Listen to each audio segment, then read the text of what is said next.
Hi, we're Current News, providing video content for Crossroads events, activities, music, and more. Be sure to subscribe for the exclusive scoop on Crossroads News.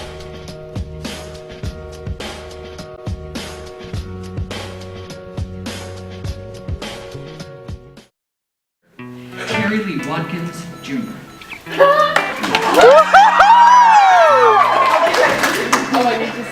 The New World by Miri Baraka. Cars stall and rise beyond the window.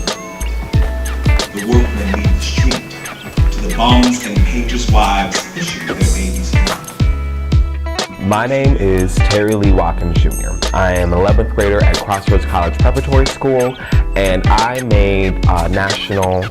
went to the National Poetry Out Loud competition. I was the state finalist for the state of Missouri, which was a very proud endeavor indeed.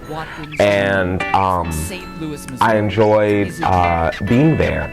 I'll go over the competition of how it went. First of all, it was more than just the 50 states of the United States. It was actually 3 of the territories, including the District of Columbia.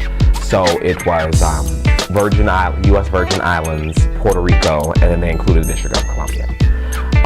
So 53 competitors. Now, these are the top competitors of each one of the states, and we all got a full paid trip down to DC, where we stayed at a Renaissance hotel, which was like $1,000 a night, so they must have been sacrificing a lot of money. Now, the top grand prize was $20,000. How they had the competition was they separated us into 3 regions and 3 different semifinal competitions. We had the East Coast, West Coast, and then we had the Central. So, being from Missouri, I had the Central competition.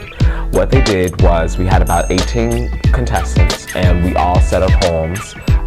We said our first poem, and then second round we said our second poem. And then after that, the judges met together and tallied up, and whoever had the 10 people with the highest scores moved on to the next round, and 8 people were eliminated. Or no, it was the opposite way around. So the 8 people who had the highest scores moved up, and the 10 people were eliminated.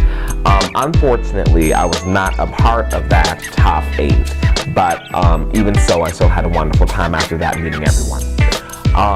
Once I got the top 8, the 8 people who moved on said their third poem, and after the third poem was said, the top 3 from that region. So all 3 regions had 3 people, and they competed against each other. And once they competed against each other, you got the top 3 from them, and then they competed against each other for the third poem, and you got 1, 2, and 3. It was wonderful for me, because at first when I didn't hear my name and I wasn't called to win, I was like, oh my gosh, I let down my state, I let down my church, I let down my friends, I let down my school. But in reality, just making it that far was good enough. And they all welcomed me back with open arms either way. And the real good thing about it was I got to communicate and talk to so many different gifted people around the country. I got to know so much about the culture and the people and how they talked and some of the slang words they used and all that. I really enjoyed meeting people who weren't a part of the main continent, like Alaska, Puerto Rico, Hawaii, Virgin Islands, because their story was a lot different than what I thought it would be. Unlike what people think, it's not, most of the time, people don't follow the stereotypes. Like, when I hung out with the southern states, but they didn't all have, like, southern accents or stuff like that. They actually talk proper upper English, not like I thought they wouldn't. It's just that everyone was like, oh, southern states are gonna act like this, but I was like, no, they're not gonna act like that. And Texas, she was born in Mexico and she got U.S. citizenship in Texas, so yeah. And a few of the states were actually from Africa. One, Colorado was from Ghana, Vermont was from Democratic Republic of Congo, and Maine was from Zimbabwe.